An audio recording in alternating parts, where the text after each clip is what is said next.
Hello everyone, नमस्ते।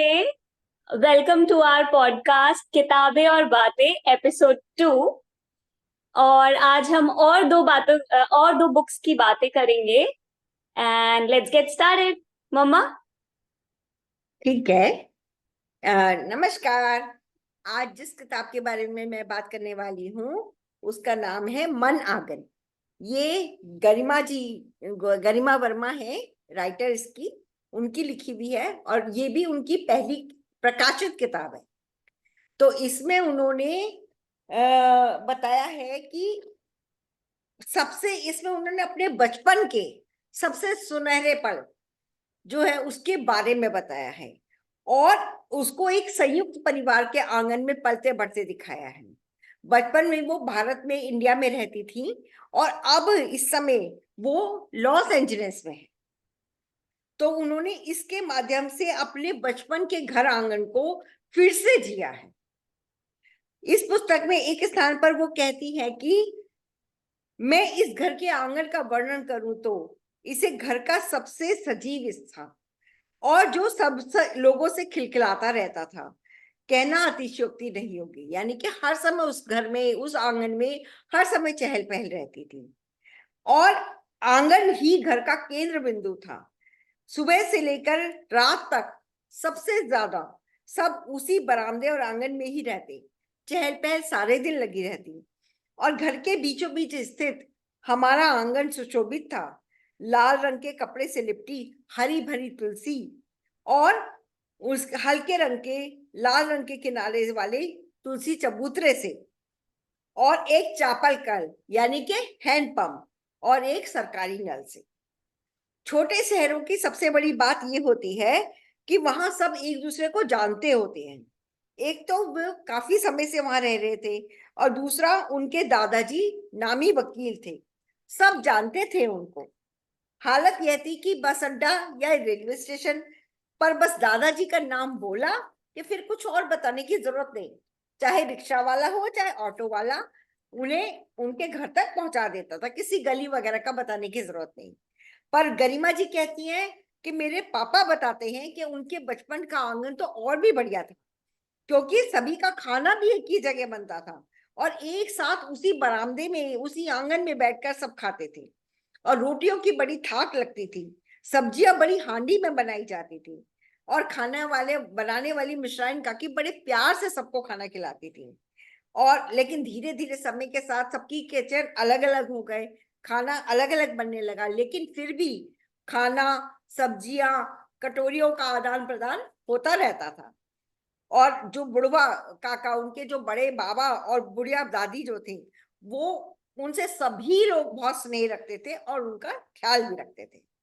मेरे मन को ये बुक इसलिए ज्यादा अच्छी लगी क्योंकि मैंने भी ऐसा बचपन अपनी नानी जी के यहाँ जिया है और हमारे यहाँ नानी जी के यहाँ भी इसी तरह से आंगन हुआ करता था और हमारी मामी जी के कमरों के दरवाजे उसी तरह उस आंगन में ही खुलते थे और ऐसे ही सबका खाना एक साथ बना करता था। और छुट्टियों में जब हम भी वहां जाते थे तो हमें भी बहुत मजा आता था। इसलिए मेरे को ये कहानी, ये किताब इनकी बहुत ही मन को छुई। मैंने ये इसका छोटा सा अंश आप सबके साथ शेयर किया है। अब मैं चाहूंगी कि शिवांगी, आप भी, तुम भी अपनी जो तुमने बुक पढ़ी है उसके बारे में या जो भी तुम शेयर करना चाहो वो कर सकती हो। Thank you. हेलो। बहुत प्यारी सी लगी मुझे वैसे आपकी बुक। मैं आज जिस बुक के बारे में बात करने वाली हूँ उसका नाम है जॉयफुल। ये बुक लिखी है इंग्रिड फेटल ली ने। The surprising power of ordinary things to create extraordinary happiness. So ये एक्चुअली एक टेडेक्स स्पीकर रही हैं। आई थिंक जिसके थ्रू मुझे इस बुक का या इनके बारे में पता चला था। ये एक ब्लॉग भी रन करती हैं called aesthetics of joy. So अगर आप लोग चाहें तो you can check out. And so about this book, ये ऐसा है कि उनका एक डिजाइन का जूरी था।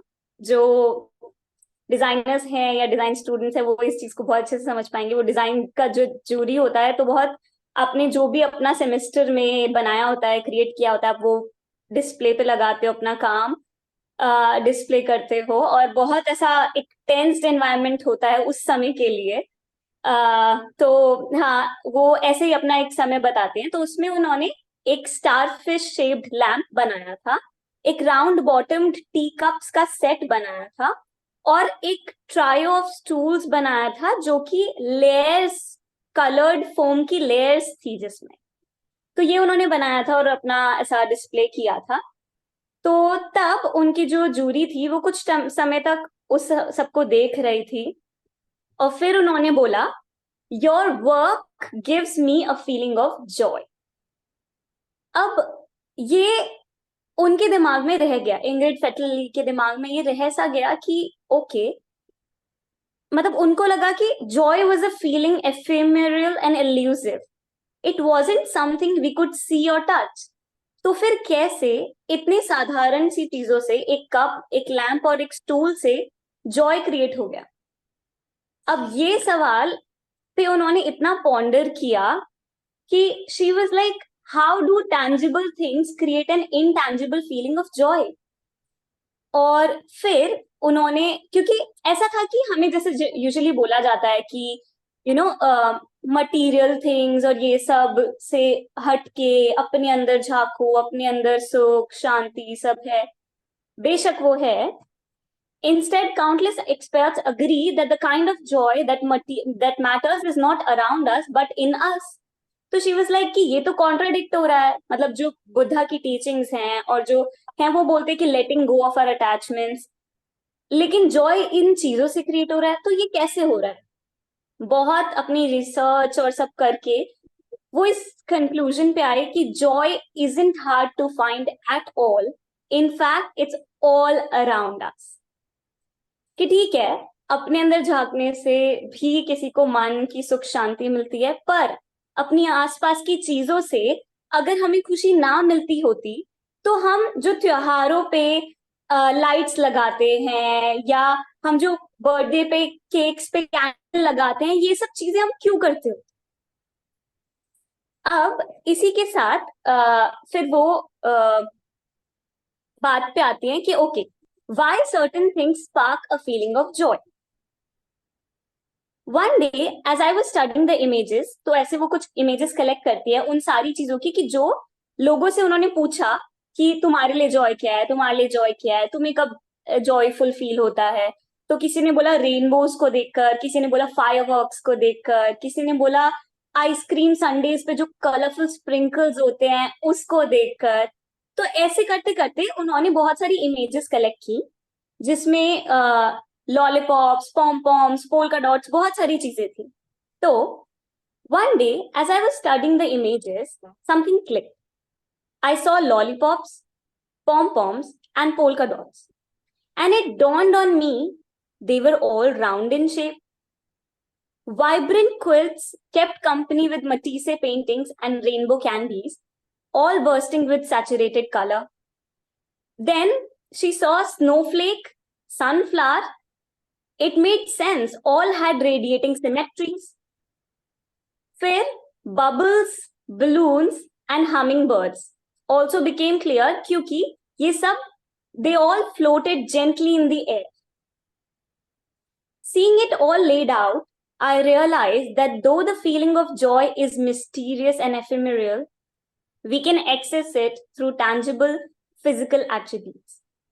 Specifically, it is what designers call aesthetics, the properties that define the way an object looks and feels that give rise to the feeling of joy. Then she shares कि अभी तक ऐसा होता था कि हम एज डिजाइनर्स को हमें समझाना जाता है कि फंक्शनल होना चाहिए, एर्गोनॉमिकली जो भी आपका प्रोडक्ट है, because she is a student of industrial designer, she is a industrial designer, not a student, sorry, कि एर्गोनॉमिक होना चाहिए आपका डिजाइन, फंक्शनल होना चाहिए, इको फ्रेंडली होना चाहिए, क्योंकि ये सब हमें बताया जाता है कि एसेंशियल है, ये तो मेन है, एस्थेटिक्स लाइक एक्स्ट्राज है। बट नहीं, मतलब I treated these elements as extras, not essentials. But the thing is, they elicited a deep emotional response. The aesthetics of what materials or objects we use, and how our surrounding looks makes a great impact on us. In all, I identified 10 aesthetics of joy, each of which reveals a distinct connection between the feeling of joy and the tangible qualities of the world around us. 1. Energy. 2. Abundance. 3. Freedom, harmony, play, surprise, transcendence, magic, celebration, and renewal. So, आज मैं इनमें से 3 aesthetics की बात करूंगी और वो हम कैसे क्रिएट कर सकते हैं अपने सराउंडिंग में, थोड़ा सा उन्हीं की बुक की रेफरेंस में थोड़ा सा आप लोग के साथ शेयर करूंगी. जैसा कि हमने अभी कहा कि joy isn't hard to find at all, in fact it's all around us. तो सबसे पहले जो एस्थेटिक में शेयर करूंगी वो है freedom, because this is like I feel most connected to, I think. So nature sets us free.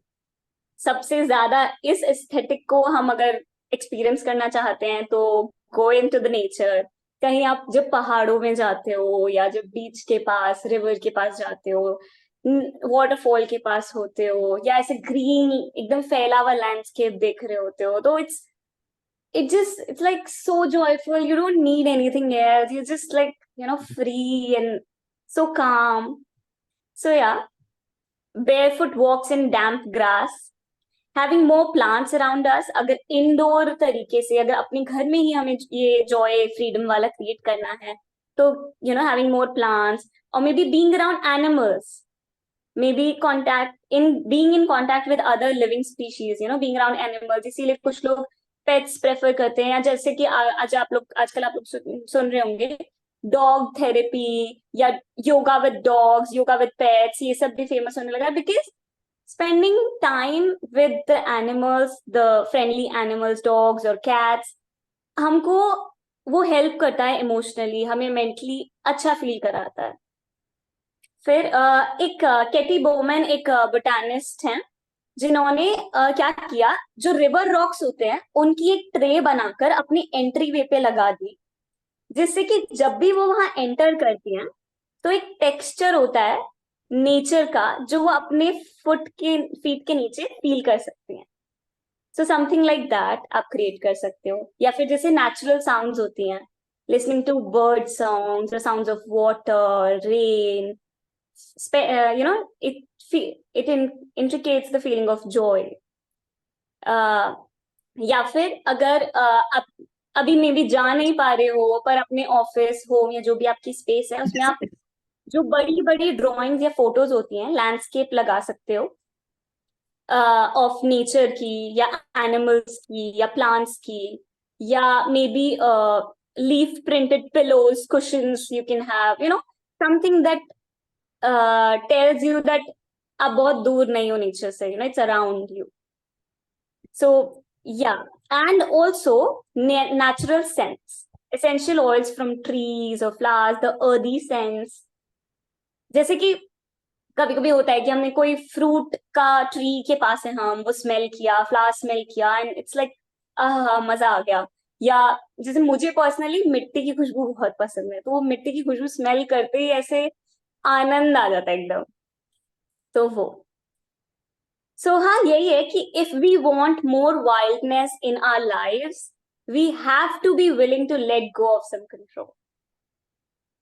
Okay, moving on to the next, magic. अब magic की बात ऐसी है कि the first fall of snow is not only an event, but it is a magical event.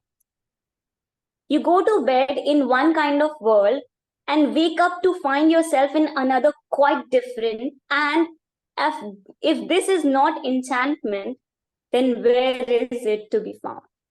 I've been lucky to actually have experienced this, because हमारे college time में हमने experience किया था कि हम नॉर्मली सबको गुड नाइट करके सोने गए हैं, एंड देन हम जब उठ रहे हैं तो हम देख रहे हैं हमारे विंडोज से एकदम वो white sheet, white layer of snow सारे में दिख रही है, पेड़ों पे, घरों पे.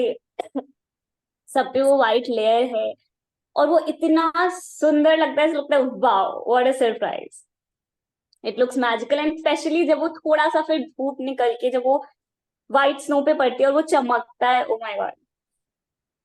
सो या, मैजिक कैसे हमें मिल सकता है, हम कैसे एक्सपीरियंस कर सकते हैं।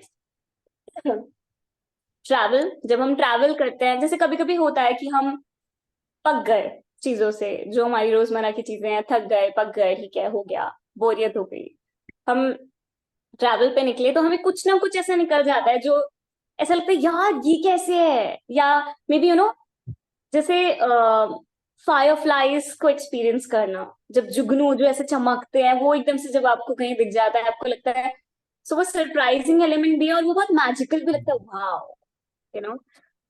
फिर कैसे आप क्रिएट कर सकते हो, ऑप्टिकल इल्यूजन्स जो है वो मैजिकल फीलिंग देते हैं, रिपीटिंग लाइंस और शेप्स, या फिर ऑप्टिकल आर्ट, स्टाइल फ्लोर हो सकता है, रग्स हो सकते हैं जिसमें रिपीटिंग लाइंस है एक टाइप की, रिपीटिंग शेप्स है जो आ रही है, एंड अगर वो ऑर्गेनिक शेप्स हैं या तो और इंटरेस्टिंग हो सकता है।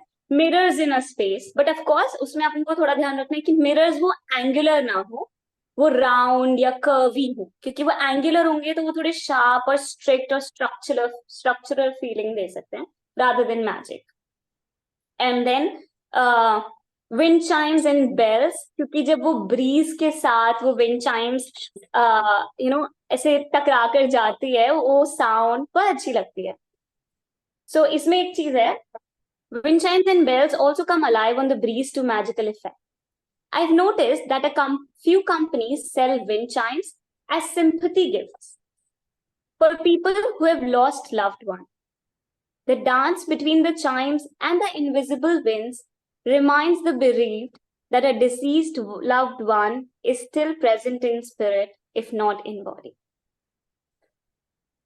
Also, prisms. ये एक बहुत मुझे इंटरेस्टिंग लगा, एंड मुझे लगा कि ये इजीली हम कर सकते हैं। जो छोटा सा कोई भी प्रिज्म होता है उसको हम अपने रूम में कहीं रख सकते हैं, या आप ऑफिस में भी कर सकते हैं, घर में भी कर सकते हैं, ऑफ कोर्स जहां सनलाइट का स्कोप हो।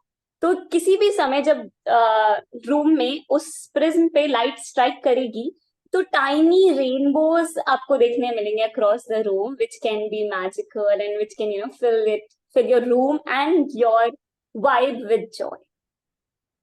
When we witness something mysterious, it disrupts our sense of certainty about the world and our place in it. Third, and I hope मैं बोर नहीं कर रही हूँ, थर्ड जो है हमारा वो रिन्यूअल है. So there is a joy in the first day cold enough to light a bonfire, and the first one warm enough to go outside with a jacket. So renewal हमारा बहुत तरीके से हो सकता है कि मतलब एक न्यू शुरुआत, एक एंडिंग इन एडिक्शन, एक एडिक्शन के खत्म होते होते भी हमें लग सकता है कि ठीक है, let's start fresh, let's do a new start. Finding a new faith, near death experiences can give a feeling of renewal. Getting a second chance after a terrible mistake, मतलब it can give you like okay, restart करते हैं. A great haircut. Sometimes it happens. Like I personally have experienced it कि जब एक बहुत अच्छा सा या कुछ डिफरेंट सा लुक आप अपने को देते हो तो आप बार बार अपने को मिरर में देखते हो एंड यू फील कि ओके, एक न्यू पर्सनालिटी अब बाहर आ रही है, क्योंकि कहीं ना कहीं वो और एरियाज में भी आपकी चॉइसेस थोड़ी सी चेंज हो जाती है. Hot shower with a loofah या cleaning can be a path to renewal for some people. And ये तो पर्सनल मोमेंट्स हो गए थोड़े रिन्यूअल के. जनरल भी बहुत सारे मोमेंट्स होते हैं, जैसे कि स्प्रिंग टाइम जो होता है उसमें चेरी ब्लॉसम्स या आमंड ब्लॉसम्स जो होते हैं, जैसे कश्मीर में बादाम वारी का शुरू होता है स्प्रिंग टाइम में, एंड वो एक बहुत शॉर्ट टाइम के लिए ही होता है कि ठीक है इतने से इतने टाइम के लिए होगा, और वो पूरा इतना सुंदर लगता है क्योंकि वो ट्रीज पे सीधा फ्लावर्स आते हैं. ऐसा नहीं होता कि लीव्स आ रही है फिर फ्लावर्स आ रहे हैं, सीधा फ्लावर्स आते हैं white and pinkish hues में, and it's just pretty, it's so beautiful and abundant. So yeah, how can you create renewal? flowers in your room, you can put, flowers in the vases, cut flowers in your rooms to give you a feeling of renewal. क्योंकि जब हम flowers को देखते हैं तो हमारे ancestors को भी होता था कि अगर जहां फ्लावर्स दिख रहे हैं वहां फ्रूट होगा, मतलब वो फ्रूट, वहां फ्रूट आने वाला है, तो खाना आने वाला है, तो सर्वाइवल के लिए एक वो फीलिंग आ जाती है, ठीक है, गुड डेज आर कमिंग, एक वो वाली वाइब है. सो इसलिए flowers are associated with renewal. And then S curves and spirals. You can create S curves or spirals in your space. Then seasonal elements or seasonal foods, or seasonal flowers also, maybe that you can go put in your space. Maybe even pictures of those seasonal elements, like framed or posters or paintings. And another ways, and this can be a great craft also, press flowers or leaves, put on display. So those can create joy. Now, to conclude, so I would like to conclude now. You have a whole world of joy right at your fingertips. There's no method you need to learn, no discipline you need to impose on yourself. The only requirement is what you already have, an openness to discovering the joy that surrounds you. So for finding your joy, so this is a very interesting book जिसमें इन्होंने बहुत ही सुंदर तरीके से अपनी research based experiences और बहुत सारे डिजाइनर्स एंड आर्टिस्ट से मिलके सब डिस्क्राइब किया हुआ है. And at the same time she is also given joyful tool Kitts and like उन्होंने लास्ट में पूरा कलेक्ट करके दिया है कि कौन कौन सा एस्थेटिक आप कैसे कैसे क्रिएट कर सकते हो और क्या अवॉइड करना है. So it's very beautifully put up. So if you want you can please go and check this book out. So find your joy. अब एक छोटी सी एक्सरसाइज है आप सबके लिए. Joy journal. As you go about your daily life this week, keep a joy journal. Use it to take note of any time you feel a sense of joy. Pay attention to moments when you smile or laugh, when you're tempted to say yay or wow, or even just when you become aware of the subtle, pleasant feeling.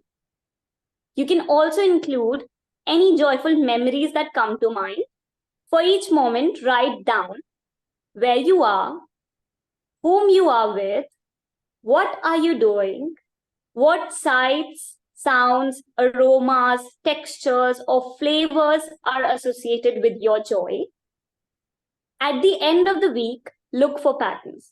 So now through this book, you are asked to keep a joy journal for the following week. And please keep in mind, the problem is that without joy, you may be surviving, but we are not thriving. Okay, so let's keep creating joy and be joyful. बहुत बढ़िया, बहुत बढ़िया. मुझे तो बहुत अच्छा लगा ये. और देखते हैं, फिर मिलते हैं दोबारा से, फिर से नेक्स्ट वीक. जरूर. एंड आप लोगों से सबसे रिक्वेस्ट है कि please like, share and subscribe our podcast and mama's channel. उनके चैनल पे हर समय नई स्टोरीज आती रहती हैं. और आप लोग भी कोई बुक चाहें तो प्लीज कमेंट बॉक्स में शेयर करें, कौन सी पढ़ी, कैसी लगी, क्यों अच्छी लगी. एंड मम्मा, आपको कुछ कहना है? हाँ, बस यही है कि हाँ, सब मिलकर के देखें और बताएं बुक्स के बारे में. हमें भी थोड़ा और पता लगेगा कि कौन कौन सी और बुक हमने, हो सकता है वो ना पढ़ी हो, तो हम भी उन्हें पढ़ेंगे, पढ़ने की कोशिश करेंगे, तो हमें भी थोड़ा सा अच्छा लगेगा. बुक्स पढ़ना तो हॉबी है ही है, तो अच्छा लगेगा. चलिए, नमस्ते. फिर मिलते हैं next week. Bye. Take care.